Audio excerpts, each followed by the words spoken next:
حبايبنا تالتة سنة وايه الأخبار؟ يا رب تكونوا بخير. كل سنة وانتم طيبين ورمضان كريم عليكم. السنة خلاص بتجري، يجي وقت ان احنا نعلن فيه عن نظامنا في المراجعات. لو انت طالب سنتر او لو انت طالب اونلاين، الانجليش اللي عامل لك عقد ده ومضايقك في حياتك كده خليك عمال تصيح، فعايزين نشوف بقى هنحل المشكلة دي ازاي، ايه الحاجات اللي هنمشي عليها في المراجعة كام حصة، نشتغل من كتب ايه، هنحل قد ايه، كل التفاصيل دي هنقول. بس قبل ما ندخل في التفاصيل يبقى في التزام ما بيننا احنا الاثنين، ان انا ملزم باللي انا هعمله معاك وان حضرتك عليك العامل الاكبر. يعني كل التفاصيل دي عايزينها تتحول لحقيقي، يعني اي حاجه هطلبها من سعادتك فانت مطالب تعمل في ورقه وقلم بقى، عشان التفاصيل كتيره وعشان هنحل حاجات كتير. فيلا بينا. لو انت طالب من طلابنا في السناتر اللي احنا متواجدين بيها في القاهره والجيزه والعاشر من رمضان، اللي هم السناتر الفا في شبرا مصر، سنتر الصحابه في شبرا مصر، موجودين في سنتر حورس في امبابه، سنتر بلازا في الهرم، سنتر السعيد بالمرج، وسنتر النجاح في العاشر من رمضان. فالنظام بتاعنا هيبقى ان احنا ان شاء الله تعالى بدايه من يوم 24/3 طبقا للجدول بتاعك وطبقا لجدول المواعيد اللي هتلاقيه موجود على الصفحه بتاعتنا، هتبدا المراجعه الاولى اللي هي هتبقى عباره عن ايه يا مستر، وهتبقى كام مراجعه؟ بص يا دكتور، سم الله. اول حاجه كده حضرتك قبل كل مراجعه الحجز بتاعها بيفتح قبليها ب7 ايام. يعني مراجعه يوم 24/3 الحجز بتاعها هيكون مفتوح من يوم 17/3 قبلها باسبوع. طب متاح احجز لحد امتى؟ لحد يوم 21. يعني قبل المحاضره بيومين الحجز بيكون خلص. وليكن لو المحاضره موافقه يوم 2 فحضرتك كده السبت مفيش حجز، الحد مفيش حجز، طبعا يوم المحاضره مفيش حجز. ده مش رخامه ولا حاجه، ده عشان حضرتك لما تيجي تحجز هتاخد حاجتين. رقم 1 هيبقى معاك الكارت بتاع حضور المحاضره اللي انت هتيجي تحضر بيه. رقم 2 هيبقى معاك QR كود. الكود ده حضرتك هتدخل بيه على منصتنا في الماركتنج انجلش، وفقا للفيديو اللي هنزله لك ازاي تفتح المنصه وتدخل الكود هيفتح لك الحصه بتاعتنا. ايه الحصه دي يا مستر؟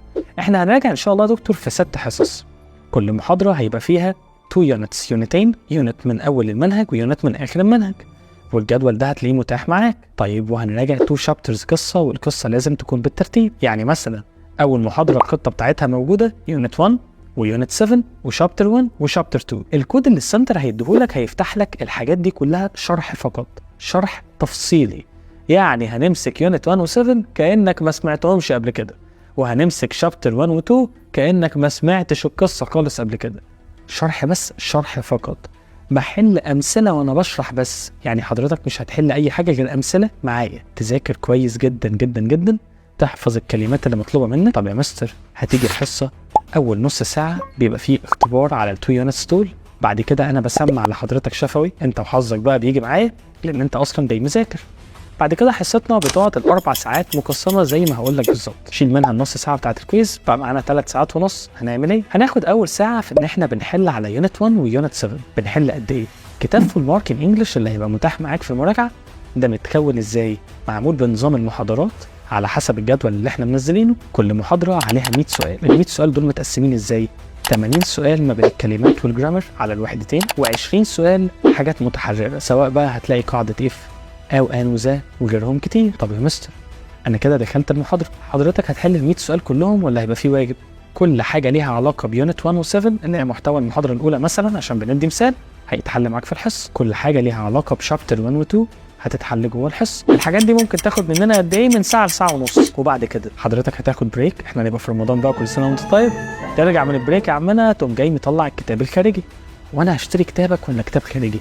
باكج الكتب هيبقى واحد، هيبقى الكتاب بتاعنا وفي كتاب خارجي معاه، يعني الكتابين هيطلعوا مع بعض، مش هينفع تجيب حاجه بحاجه لا. فالكتاب الخارجي ده هيبقى كتاب امتحانات شامله فقط. حضرتك احنا هنحل كل حصه جوه السنتر 4 امتحانات من 3 ل4. طيب حلو، هنحل امتحانات على يونت 1 و7 برضو؟ لا، على المنهج كله. ليه بقى؟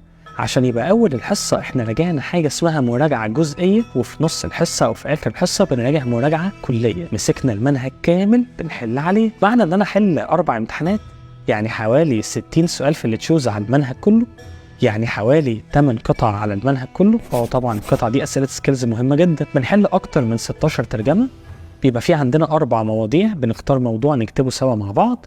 بنحل اكتر من 8 اسئله في القصه على المنهج كله، غير ان احنا حالين بتاع 50 سؤال على شابتر 1 و2، دي قصه ثانيه خالص. كده حضرتك احنا خبطنا في المنهج جزء وكل.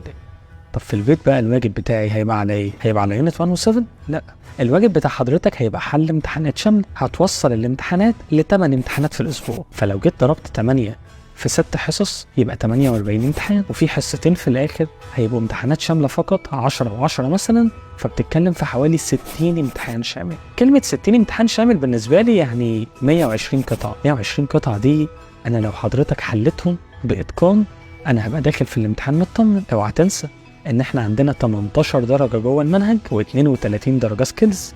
احنا عندنا السكيلز دي شامله القطع، التراجم، ازاي تكتب باراجراف او تكتب اساي، كل دي حاجات هنبقى مركزين عليها تركيز شديد جدا جدا جدا. يا مستر يعني انت بتقول هتحل 8 قطع، مش هتقول لنا بقى قطعه عليا وقطعه عليك والكلام ده؟ كل حاجه هتتحل وانت قاعد. عشان كده ما تحطش ميعاد ورايا غير ب4 ساعات على الاقل، وكده كده في رمضان اليوم ما يستاهلش ان انت تاخد فيه درسين نهائي، فخلي حصتي لوحدها سواء هنبدا فيها او هنسهر من بعد الفطار للسحور سوا بقى ان شاء الله. طب انا يا مستر خلصت والواجب بتاعي ده، اضمن منين ان في التزام في الواجب؟ بعد ما حضرتك تخلص حل الواجب في البيت هتقوم جاي حلل نفس الواجب على المنصه.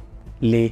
عشان المنصه هتصحح لحضرتك الواجب اوتوماتيك، وطالما انت حليت الواجب على المنصه والمنصه صححته وحضرتك نجحت فيه، يعني جبت اعلى من النص، المنصه هتسمح لك ان انت تتفرج على فيديو حل الواجب. يعني الواجب مش اجابات PDF وخلاص، احنا حالين كل سؤال في الامتحانات حل تفصيلي. وبعد ما سعادتك تحل الواجب يجي لي تقرير من المنصه ان الطلاب دول قفلوا الواجب، الطلاب دول درجاتهم مش حلوه. عشان الطلاب اللي قفلوا الواجب دول لو كانوا بينقلوا نعرفهم، واحنا هنسالك شفوي في الحصه ان شاء الله. ولو حضرتك من الناس المتفوقين نبقى مركزين معاك ومتابعين معاك طول المراجعات. يعني من الاخر كده احنا هنراجع جزئي وحدتين كل حصه طبقا للجدول اللي موجود على صفحتنا في الماركين انجلش واللي نازل عند حضرتك، وهنراجع برضو كلي. يعني مش هنستنى لحد اخر حصه عشان نحل امتحانات شامله. بعون الله احنا هنحل امتحانات شامله من اول يوم في المراجعه، وواجبنا كله هيبقى امتحانات شامله، لان اللي ذكي واللي فاهم عارف ان امتحاني 14 درجه بس كلمات وجرامر، فانا مش طول السنه هفضل اراجع لك على 2 يونتس في الحصه واسوحك. ده في قطع، في تراجم، في قصه تانية كبيره، فلازم ناخد على حلها من دلوقتي. تقدر تنضم لينا لو ما خدتش معانا قبل كده، بشرط حاجه، شرط هو الالتزام سواء في الواجبات او في الحضور. ما عندناش اوبشن اسمه ان انا بعوض محاضره السنتر اونلاين، لان غير متوافر اكواد لتعويض محاضرات السنتر موجوده في السناتر. بمعنى ايه؟ ان في نظام المراجعه يا انت طالب سنتر يا انت طالب اونلاين. فلو انت طالب سنتر غير مسموح لك بالغياب نهائي الا لو في سبب مقنع والاسيستنت قبل الحوار ده، فهو هيقدر يخليك تعوض الحصه. غير كده في التزام شديد جدا. لو هتقدر تعمل ده فمرحب بيك جدا ان انت تبقى معانا. يا ريت التزام من طلابنا طلاب السناتر، عشان باذن الله تعالى من يوم 24/3 المراجعات هتبدا، ولحد ان شاء الله تعالى اخر 5 زي ما قلت لك هم 6 حصص كوحدات وحصتين حل امتحانات، فبنتكلم في حوالي شهرين. يعني هنخلص قبل امتحان العربي بشهر ان شاء الله تعالى. نظام الاونلاين هو بس خليني كده اكلمك عن شويه تفاصيل في نظام الاونلاين. يلا بينا. نظام الاونلاين بقى حبايب قلبي احنا موجودين في 3 منصات. موجودين في منصتنا في الماركين انجلش، طبعا لينا كل الشرف ان احنا للسنه الثانيه موجودين في منصه بص الطوالق، وكمان موجودين في نظام او في منصه ايديودنس. طب يا مستر احنا في الاونلاين الاشتراك بيبقى شهري ولا هيبقى ازاي؟ هيبقى في اشتراك لباكج المراجعه بالكامل على ال3 منصات بتوعنا. الاشتراك ان شاء الله تعالى هينزل من يوم امتى يا مستر؟ هينزل باذن الله تعالى من يوم 25/3. هيبقى متاح ان حضرتك تشترك في كورس المراجعه، لكن اول حصه من حصص المراجعه هتنزل امتى؟ ايوه هتبقى يوم الاثنين 1/4. واحنا متاخرين عن السنتر هو اسبوع بس. يعني لو اسبوع السنتر بيبدا 24/3 فهو بينتهي وليكن مثلا 30/3، فحضرتك بتبدا بعديهم بيوم، فحضرتك ولا متاخر ولا حاجه. الفكره كلها ان طبيعي ان الاونلاين يبقى في اخر يوم من اسبوع السنتر. طب احنا هنبدا يوم 1/4 هنتفرج على ايه او هنشوف ايه او نظام المحاضرات هيبقى عامل ازاي؟ اول حاجه هيبقى اول محاضره عندك اللي هي محاضره الشرح، وليكن دايما انا باخد مثال بالمحاضره الاولى. هتلاقي محاضره شرح واحده فيها يونت 1 و7 وشابتر 1 و2. طب يا مستر المحاضره دي حضرتك نزلتها خلاص تمام، انا اتفرجت على الشرح، يتفتح لك حل على يونت 1 و7 وشابتر 1 و2. امتى هيتفتح الحل؟ لما فيديو الشرح يبقى اتفرجت عليه. طب امتى هيتفتح فيديو حل 1 و7؟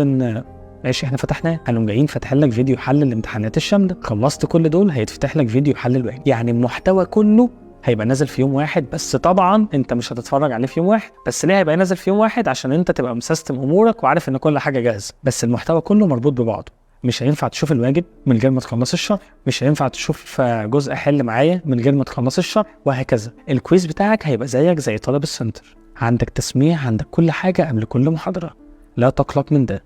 كان اعتراضكم كله ان المحاضرات بتنزل على يومين، احنا خلينا كل المحاضرات تبقى متاحه يوم الاثنين من الساعة 9 الصبح بمشيئة الله كل حاجة هتبقى جاهزة. يعني انت اظبط ساعتك على 9 الصبح على كل يوم اثنين، كل محاضراتك بالترتيب تبقى متاحة معاك ان شاء الله تعالى. يا رب تكون كده وصل لك كل تفاصيل المراجعة. اخر جزئية وانا حابب ان الجزئية دي هتنزل لك لوحدها برضو، هي جزئية الكتب بتاعتنا ان شاء الله تعالى هتبقى متوفرة قبل بداية المراجعة باسبوع، يعني من يوم 17 او 18/3. موجودة في كل السناتر اللي احنا قلناها في اول الفيديو، وهتبقى موجودة على بوك ستور، على بوك سيلر، على بوك بي، المنصات الخاصة بتوزيع الكتب. ان شاء الله تعالى كتبنا هيبقى ليها منافس كتيرة جدا في الصعيد موجودة فيها، منافس كتيرة جدا في وجه بحري، هنعلن عن كل ده بالتفاصيل. الكتب هتبقى عبارة عن كتاب خاص بفول مارك ان انجلش، كتاب اكسرسايزز بس، كتاب كله تمارين كله تدريبات، وكتاب خارجي هنعلن عنه. بلس ده هيبقى معاك مجلة، المجلة دي فيها شرح الجرامر بطريقة مبسطة، وكمان اهم الكلمات اللي عندك في كل يوم. كده مش هنبقى ناسين اي حاجة. ان شاء الله تعالى المراجعة دي تخرج منها وانت مطمن والانجليش مش عامل لك اي عقدة. اهم حاجة حابب اقولها لك واختم لك بيها الفيديو، واهم حاجة تفضل في دماغك، الانجليش مش كلمات بس، مش جرامر بس، السكيلز مهمة جدا جدا جدا. الذكي اللي بيعرف يلعبها صح، والذكي اللي بيعرف يذاكر صح، مش يذاكر قد ايه. انا مش عايز وقت المذاكرة يطول والمجهود يبقى ملوش لازمة. احنا مش في ماتش كوره وحضرتك بتجري بس، فمش عايز كل ما اقول لك بتذاكر توريني كشكول كله ملخصات جرامر، كله عواميد او طوابير نازل كده فيها كلمات، عمود اكتب عمود، لا كل ده غلط. ذاكر واعمل ملخصاتك براحتك، بس الحل اهم حاجه. فاحنا هندربك صح، هنحطك على الطريق صح.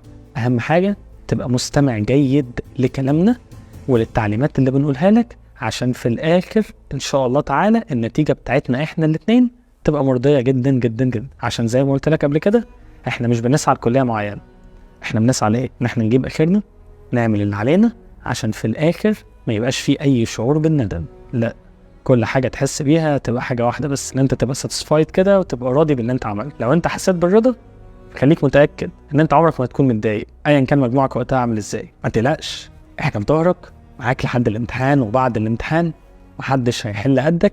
وتاكد ان لو عملت اللي عليك تحس بالرضا، وهتكون كده مصدر فخر كبير لنفسك بإذن الله تعالى. وانا معاكم ان شاء الله، واشوفكم دايما بخير.